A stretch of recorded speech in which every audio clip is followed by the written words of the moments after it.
నమస్తే యారు, welcome to tea time ముచ్చట్లు. సో ఈరోజు ముచ్చట వచ్చేసి నాదొక రియల్ టైమ్ ఇన్సిడెంట్ అయితే నేను షేర్ చేసుకుంటాను మీతో. సో మీన్ వైల్ ఈరోజు ఏంటి కాఫీ టీ ఏం చేయట్లేదు అనుకుంటున్నారా? జస్ట్ పాలు చేస్తున్నానండి, ఎక్స్ట్రా పాలు వెళ్ళిపోయాయి. సో మా హస్బెండ్ కూడా ఆఫీస్కి వెళ్ళిపోయారు. సో ఆయన రావడానికి ఎలాగో లేట్ అవుతుంది. సో నేను పెద్దగా టీ కాఫీ తాగాను కాబట్టి జస్ట్ పాలు వేడి చేసి పెళ్లి తోటెట్టేస్తాను. అయితే నా చిన్నప్పుడు ఒక రియల్ ఇన్సిడెంట్ ఏంటి అని అంటే, మామూలుగా ఇలాగే ఏవో మనము వెళ్తూ ఉంటాం, దారిలో ఏదో తొక్కేస్తూ ఉంటాము. అలా నాకు చాలా అయ్యేవి.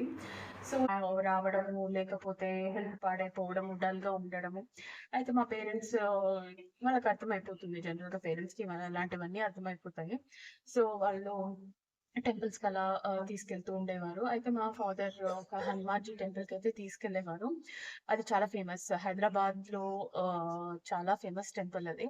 అక్కడికి వెళ్ళి మనం ఏది కోరుకున్నా ఫుల్ఫిల్ అయిపోతుంది. అక్కడికి వెళ్తేనే ఆ ఎన్విరాన్మెంట్ అసలు ఎంత బాగుంటుందంటే, వెళ్ళగానే మీ మైండ్లో ఉన్న చెడు ఆలోచనలు, ఏవైనా బాధలు అవన్నీ ఉన్నా కూడా అవన్నీ ఇమ్మీడియట్ గా మీ మైండ్ అసలు రిలాక్స్ చేసేస్తాయి. ఒక మ్యాజిక్ లాగా ఉంటుందన్నమాట.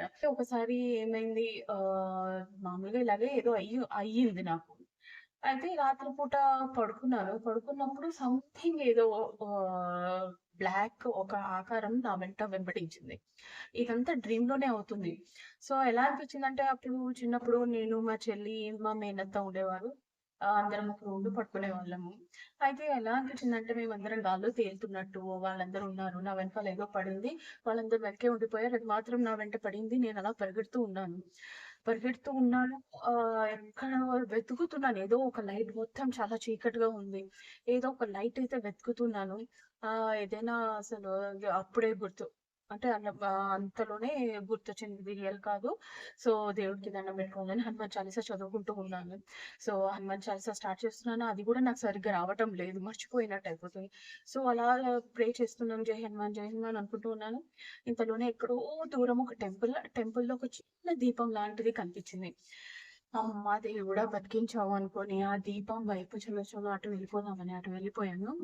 ఇంతలో ఆ విచిత్ర ఆకారం ఏదైతే ఉందో అది క్లియర్‌గా నేను ఫీల్ అవుతున్నాను. ఏదో ఉంది నా వెనకాలే, జస్ట్ ఎలా అంటే ఒక ఫీట్ డిస్టెన్స్‌లోనే ఉందది. అది నన్ను ఇలా టచ్ చేయడానికి పోతుంది. నేనేమో పరిగెడుతూ ఉన్నాను. జై హనుమాన్ అనుకుంటూ హనుమాన్ చాలీసా గుర్తు చేసుకున్నట్టు అలా వెళ్తున్నాను. అది ఇంకా టెంపుల్ దగ్గరలోనే ఉంది అనే టైంలో అది నా మీద ఇలా టచ్ చేయడానికెళ్ళింది. కరెక్ట్‌గా అదే టైంలో నాకు మెలుకువొచ్చేసిందండి. కరెక్ట్‌గా ఆ టైంలో మామూలుగా పొద్దున పూట అజా అవుతుందని అంటారు కదా! నమాజ్ చదివి, అలా ఒక సౌండొచ్చింది. అజా సౌండొచ్చింది. అది నాకు టచ్ అయ్యింది. బట్ స్టిల్ నేనైతే మెలుకువొచ్చేసాను. బాడీ ఎంత స్వెట్టింగ్ అయ్యిందంటే, కరెక్ట్‌గా నేను లేచి చూడగానే మా డోర్ వెనకాల ఒక నిమ్మకాయ ఉంది. అది మా ఫాదర్ వాళ్ళు ముందే మంత్రించి తెచ్చి అక్కడ పెట్టేసారు. మేబీ దాని ప్రయోగం వల్లేమో గాని, ఆ రోజు బతికి బయటపడ్డాను. నిజంగా దయ్యం అంటే ఏంటో అనేది నేను ఆ రోజు ఫీల్ అయ్యాను. ఇంట్లో కూడా చెప్పాను. ఆ ఇంట్లో వాళ్ళు మళ్ళీ నేనెక్కడ భయపడతాను అని, అలాంటివేమి ఉండవు. నువ్వు ఎక్కువ ఆలోచించకు అని అలాంటి టాపిక్ అయితే స్కిప్ చేసేసారు. సో, హనుమాన్‌జీకి ఉన్న మహిమ ఏది అనంటే, మనం జస్ట్ ఎక్కడైనా సరే మనకు కొంచెం భయమేస్తుంది, టెన్షన్‌లో ఉన్నాము, జై హనుమాన్ అని కొంచెం దండం పెట్టుకుంటే చాలు. మనకు ధైర్యం వస్తుంది. ఫస్ట్ ఆఫ్ ఆల్ ఒక ధైర్యం, ఉన్నారు మన వెంట. మన దేవుడు ఉన్నాడు, చూసుకుంటాడు అని. ఆ ధైర్యం వస్తుంది. ఆ తర్వాత ఇంకా మనకు ఆ ధైర్యంతోనే సగం ప్రాబ్లమ్స్ పోతాయి.